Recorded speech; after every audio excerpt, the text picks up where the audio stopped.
Coucou mon cher Mini. Aujourd'hui, je vais te raconter l'histoire de la vie de Joseph, le fils de Jacob. Sa vie n'a pas été très facile, mais il est resté quelqu'un de gentil, de juste, de bon envers les autres. Jacob habite dans le pays de Canaan. Il a 12 fils et Joseph est le 11e. Jacob aime beaucoup Joseph. Je dirais même que c'est son petit chouchou, son préféré. Son père l'aime tellement qu'il lui offre une tunique de plusieurs couleurs. Waouh, ça c'est vraiment rare à l'époque. Et justement, voyant leur père se comporter comme ça avec Joseph, les frères sont jaloux et ils commencent à détester Joseph, tellement qu'ils n'arrivent même plus à lui parler gentiment. Peu de temps après, Joseph fait 2 rêves qui viennent de Dieu. On appelle cela des songes. Dans le premier songe, Joseph explique que toute sa famille est représentée par une gerbe de blé et que tous l'entourent et se prosternent devant la sienne. Dans le deuxième songe, le soleil, la lune et 11 étoiles se prosternent encore devant Joseph.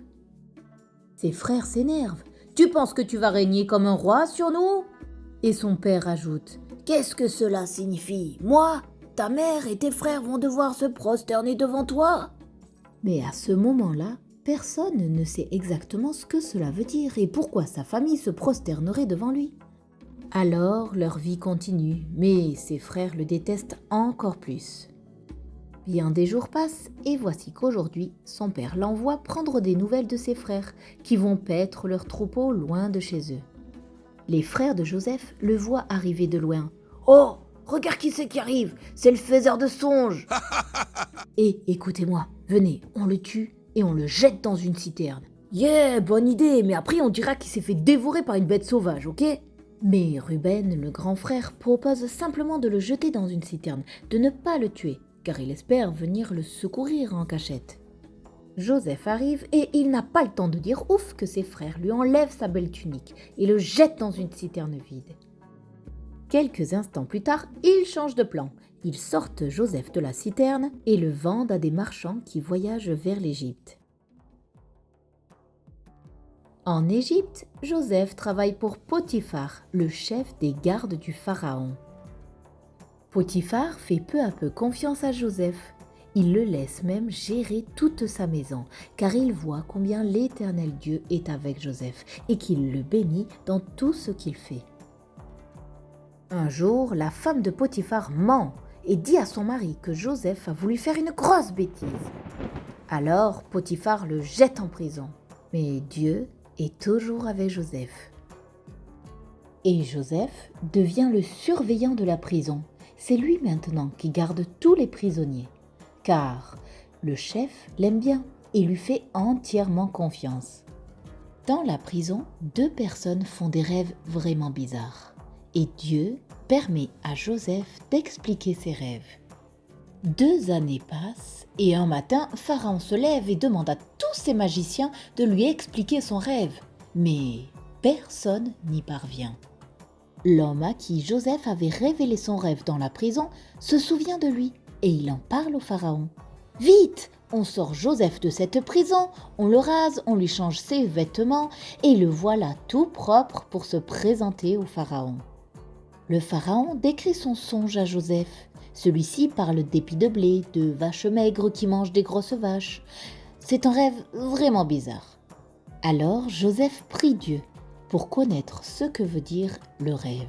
Et Dieu le lui permet. Joseph explique. Il y aura 7 années d'abondance dans toute l'Égypte, où tout poussera et en grand nombre. Mais attention, après cela, il y aura 7 ans de famine et rien ne poussera. Puis il ajoute que Pharaon choisisse un homme intelligent et sage pour gérer les récoltes et les greniers de l'Égypte, afin que personne ne manque de nourriture. Surpris et émerveillé par ces paroles, Pharaon lui répond « Puisque Dieu t'a révélé tout cela, je te nomme comme mon second. Il n'y aura personne d'autre de plus important que moi et toi dans le pays. » À partir de ce jour-là, et pendant 7 ans, Joseph parcourt le pays, vérifie les récoltes et fait stocker beaucoup de nourriture.